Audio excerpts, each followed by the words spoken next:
Buenas tardes, nosotros somos el equipo número 1 y vamos a explicar la unidad número 1. La unidad número 1 abarca distintos temas, dentro de los cuales se encuentra el 1.1, titulado El proceso tecnológico del hierro de primera fusión.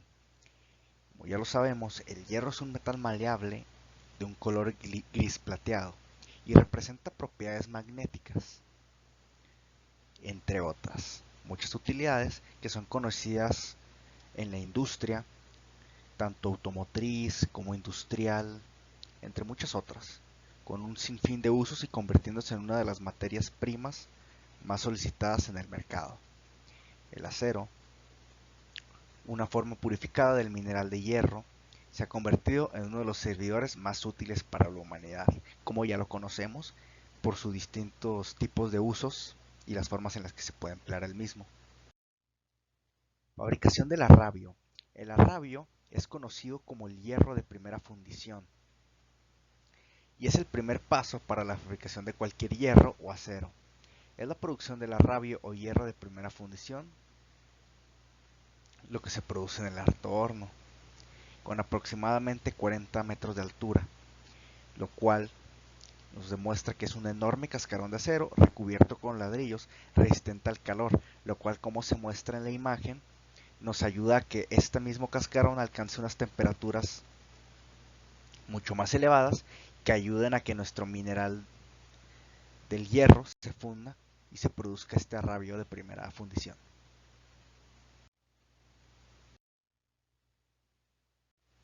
Dentro de los procesos básicos de uso industrial de las aleaciones de cobre, aluminio y titanio, primero tenemos que indicar cuál es el uso que le daremos a cada una de estas aleaciones. Se puede regir de distintas formas, ya que depende en primer lugar de las propiedades y características que requiere, como lo sería la resistencia, la dureza, conductividad eléctrica y conductividad térmica, mientras que en el segundo lugar tenemos que depende de sus intereses para realizar determinadas funciones químicas. Algunas de las siguientes características son las que se mencionarán y las que se pueden tomar como punto de inicio para poder determinar qué tipo de aleación o material utilizaremos para la tarea.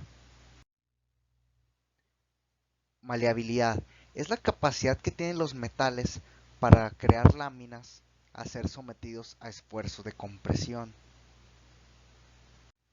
Tales podría ser el caso de la joyería, por ejemplo, en el caso de metales preciosos, por así decirlo, como el oro o la plata, llegando inclusive a utilizarse también en otro tipo de metales como lo es el aluminio, el platino o inclusive el hierro, ya que estos al ser sometidos a esta presión, a esta compresión, no se rompe, por lo que puede ser dividido, como se muestra aquí, en pequeñas láminas que pueden utilizarse para distintas tareas, como podría ser joyería o inclusive en distintos aparatos de sonido, para que así pueda transmitir mucho mejor las vibraciones las vibraciones producidas por la música o algún distinto factor y que se transmita con una mejor calidad. Dentro de la ductilidad tenemos que es la propiedad de los metales para moldearse en alambres e hilos al ser sometidos a esfuerzos de detracción.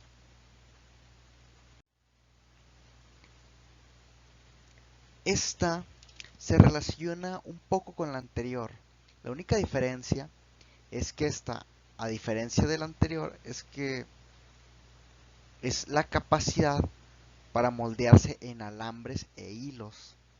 Uno de los ejemplos mucho más vistos en la actualidad es el del cobre, ya que se utiliza mucho el alambre de cobre en circuitos eléctricos, por ejemplo, ya que tiene una buena resistencia a a las altas corrientes eléctricas, además de que es un material muy barato y accesible, por lo que puede ser utilizado en grandes cantidades, a diferencia de otros que también pueden tener estas capacidades, pero son mucho más caros, como lo sería el oro y la plata. Dentro de la tenacidad tenemos que es aquella resistencia que presentan los metales al romperse o al recibir fuerzas bruscas. Un ejemplo de ello puede ser el hierro, ya que el hierro cuenta con distintas características, pero al tener un alto contenido de carbono no es muy maleable, por lo que, por lo que puede resistir fuertes presiones, pero al llegar a su límite, a diferencia de los anteriores, que al ceder se doblan, este no, este se rompe, debido a que es tan denso que resiste bien los golpes y rayaduras, mas no cuando es sometido a una fuerza que intenta doblegarlo, ya que al no ser muy dúctil, este se rompe y se agrieta como lo muestra la imagen, a diferencia de los otros que simplemente se doblan. Generalmente es muy presente en materiales de construcción, como podría ser el ejemplo de las vigas que se utilizan en los puentes o los cables que se utilizan en los ascensores, ya que estos usualmente son sometidos a presiones muy grandes y a pesos de igual manera muy grandes, por lo que se someten a un estrés a tal grado de que tienen que ser muy confiables y resistentes, probados anteriormente, y siendo los metales ideales para esta tarea, ya que no se pueden cometer fallos y tienen que tener una larga duración.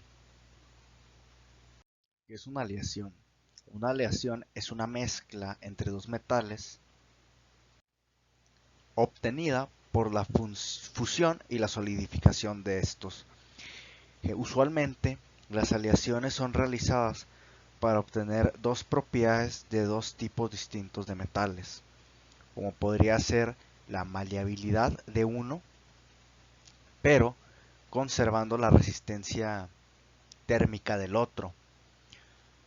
Se usan las aleaciones cuando ninguno de los metales o materiales existentes cumple con las funciones o características que son solicitadas para realizar cierto tipo de actividades, por lo que se crean estas aleaciones con las mejores capacidades o solo las capacidades solicitadas de ciertos tipos de metales para cumplir una tarea. Dentro de los distintos materiales utilizados en la industria tenemos el cobre. El cobre es el elemento químico del número atómico 29 y se trata de un metal de transición de color cobrizo o rojizo y de un brillo metálico que junto con la plata y el oro forman parte de la llamada familia del cobre. El cobre es uno de los pocos metales que puede encontrarse en las naturalezas en estado nativo y que es de un uso cotidiano mayormente en la industria eléctrica, ya que, como se menciona, es un material abundante en la naturaleza y con ciertas capacidades conductivas muy grandes.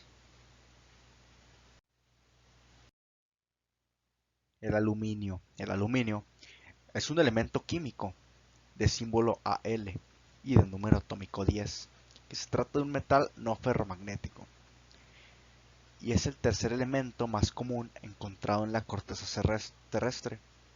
Dentro de sus propiedades tenemos que en sus propiedades físicas tiene un color plateado y se derrite a 1.220.576 grados Fahrenheit o 660.320 Celsius y hierve aproximadamente a los 4.472 330 grados o 2.466 grados Celsius. El aluminio tiene un peso atómico de 26 millones y un radio atómico de 143.1, y es uno de los metales más dúctiles y maleables, más no magnético y tampoco muy resistente que digamos.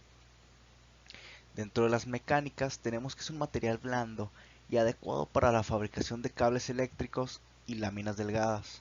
Dentro de las químicas, cuando entra en contacto con el oxígeno, el aluminio forma una capa de óxido que se conoce como óxido de aluminio, y esta capa lo ayuda a protegerlo de la corrosión. El titanio. El titanio es un elemento químico de símbolo Ti y un número atómico 22, que se sitúa en el grupo 4 de la tabla periódica de los elementos. Es un metal de transición de color gris, una baja densidad y una gran dureza, y es muy resistente a la corrosión del agua, agua de mar, agua regia y cloro. Entre sus propiedades tenemos que el titanio es el elemento metálico que posee la mayor proporción de pureza densidad, y es un metal fuerte, con una baja densidad y alta ductilidad. De entre sus características químicas, el titanio presenta una gran resistencia a la corrosión, comparable a la del platino, capaz de resistir el ataque de ácidos como el sulfúrico y otros ácidos hidroclorhídricos. La aleación del titanio, sin alear, es una estructura hexagonal, compacta, que a los 885 grados cambia a una estructura cúbica, centrada en el cuerpo, que se mantiene hasta la temperatura de fusión. Funcionamiento del proceso tecnológico y otros productos obtenidos. Lingotes y colado continuo. Para fabricar los diferentes objetos útiles en la industria metalmecánica, es necesario que el hierro se presente en barras, láminas, alambres, placas, tubos o perfiles estructurales, lo que se obtiene de los procesos de rolado. El colado continuo consiste en colocar un molde con las formas que se requiere debajo de un crisol, el que con una válvula puede ir dosificando el material fundible al molde.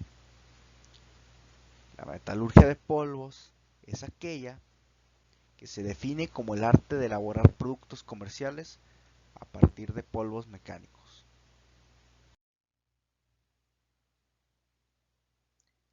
La cinertización, ¿en qué consiste? Consiste en 5 pasos. La producción de los polvos de los metales que serán utilizados en la pieza. Luego, en el mezclado de los metales participantes, seguido del conformado de las piezas por medio de prensas, y después el sinterizado de las piezas, para terminar con un tratamiento térmico que nos ayudará a darle las propiedades y características necesarias, tanto en dureza, maleabilidad y resistencia, como nos lo muestra la imagen.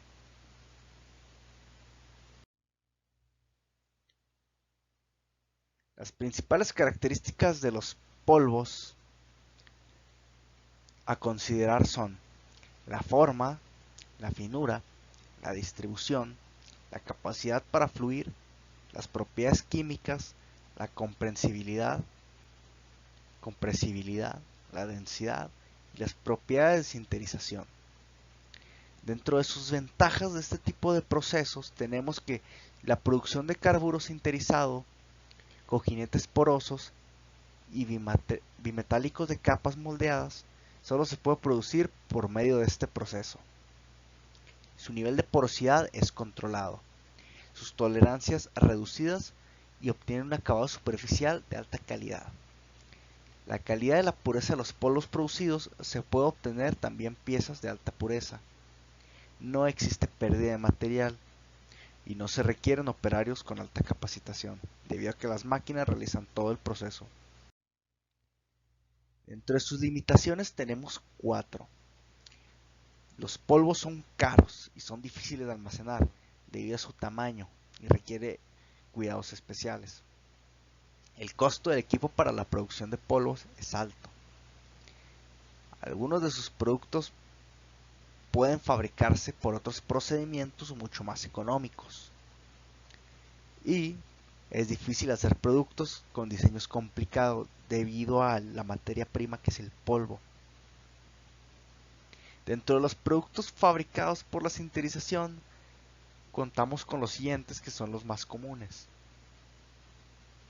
filtros metálicos, carburos cementados, engranes y rotores para bombas, escobillas para motores, cojinetes porosos, magnetos y contactos eléctricos. Afinado de acero. El afino es el proceso de descarburización y eliminación de impurezas al que se somete el arrabio para la obtención del acero. Cuenta de 4 pasos que son mostrados en las imágenes de a continuación. Se vierte el arrabio en la chatarra, se inyecta el oxígeno, calizo y elementos de aleación, se vierte la escoria y se vierte el acero. A nosotros introducir el oxígeno, liberamos al arrabio de todas las impurezas que contiene para así poder obtener un metal mucho más puro y de alta calidad. Dentro de los distintos procesos tenemos el colado, el cual es el proceso que consiste en eliminar las impurezas para reducir la cantidad de carbonos presentes en el arrabio y poder transformarlo en un acero apto para la actividad industrial. Y como se puede mostrar en la imagen, es igual al proceso mostrado anteriormente. Se inyecta el oxígeno al centro de nuestro acero para así poder liberar el carbono del mismo, ya que al ser mucho más ligero y menos denso que nuestro acero, tiende a flotar gracias al oxígeno.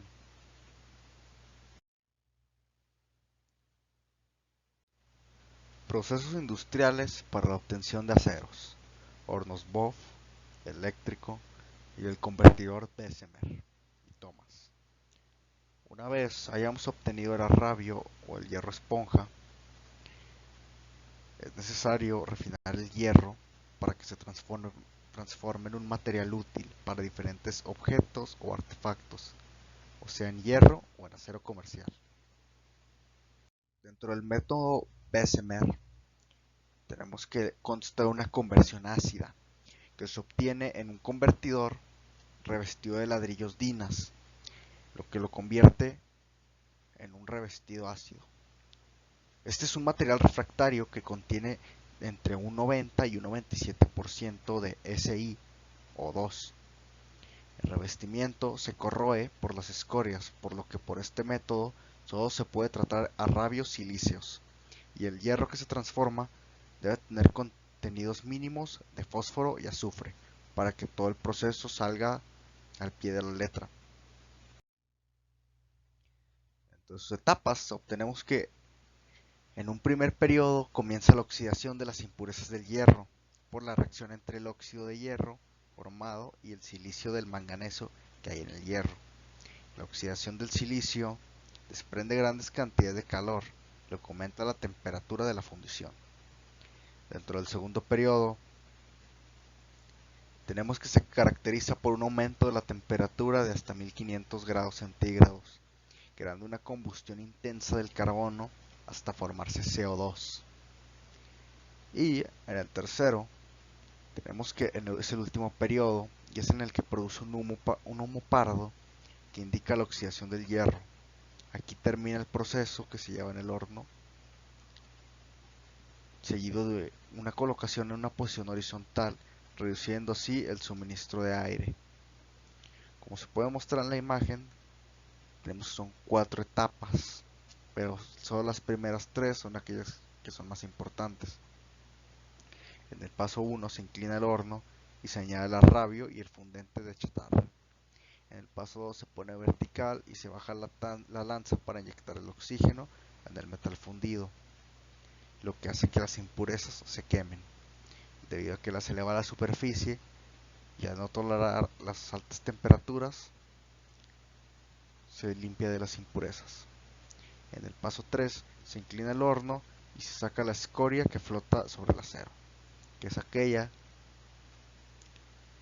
sobrante que toleró las altas temperaturas, pero formó una capa de óxido en la superficie de nuestro acero. Y en el paso 4 tenemos que se vierte el acero sobre una cuchara y se añaden ferroaleaciones y carbonos para así poder darle las características solicitadas. Dentro del método básico o Thomas se nos habla acerca de un horno muy parecido al Bessemer, con la gran diferencia de que este horno, en lugar de inyectar aire a presión, se le inyecta oxígeno a presión, con lo que se eleva mucho más la temperatura que en el anterior y en un tiempo mucho menor. El nombre se debe a que cuenta con un recubrimiento refractario de línea básica y a la inyección del oxígeno. La carga del horno está constituida por 75% de arrabio, procedentes de un alto horno, y el resto de chatarra. La temperatura de la operación llega a unos picos de 1600 grados centígrados y es considerado como el horno que obtiene mejores resultados y de mucho mayor calidad. El horno fue inventado por Sir Henry Bessemer a mediados de 1800, solo que como en esta época la producción del oxígeno era demasiado cara, se optó por introducir aire, pero en la actualidad el horno básico o de Thomas es mucho más eficiente, se podría considerar como la versión perfeccionada del Bessemer, ya que al utilizar oxígeno obtenemos mucho mejores resultados y en mucho menor tiempo. Dentro del horno eléctrico tenemos que es un horno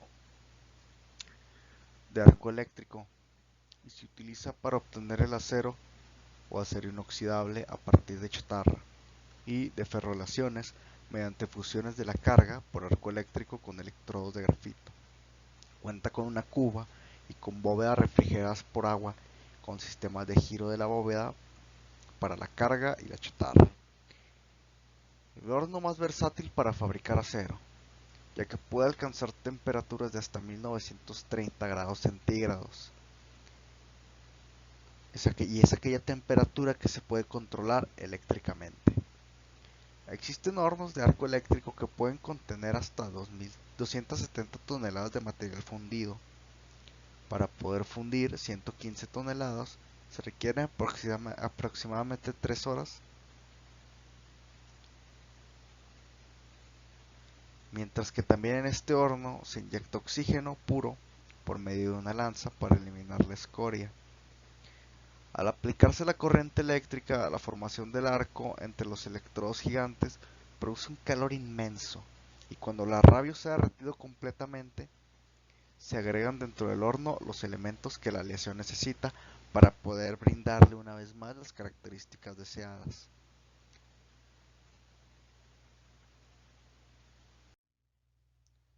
Y esta es una imagen de todo el proceso que se lleva a cabo en un horno eléctrico. Como podemos observar, tenemos los electrodos de grafito, los cuales se encargan de brindarnos el calor y poder elevar la temperatura en nuestro horno y poder fundir nuestro arrabio. Este horno es el que cuenta con mayor tecnología, ya que como lo podemos notar, ahora se usa energía eléctrica, por lo que se puede decir que es un poco menos contaminante a diferencia de los otros, que por lo general utilizan gases o carbón en ciertos casos. Pero al ser algo más ingenioso, algo más novedoso y utilizar electricidad, sí, también es mucho más amigable con el medio ambiente, pero también es mucho más costoso, por lo que no todas las fábricas se pueden dar el lujo de tener o utilizar este tipo de hornos a nivel industrial. Y esto sería todo de parte de nuestro equipo y acerca de la unidad número 1. Muchas gracias por la atención.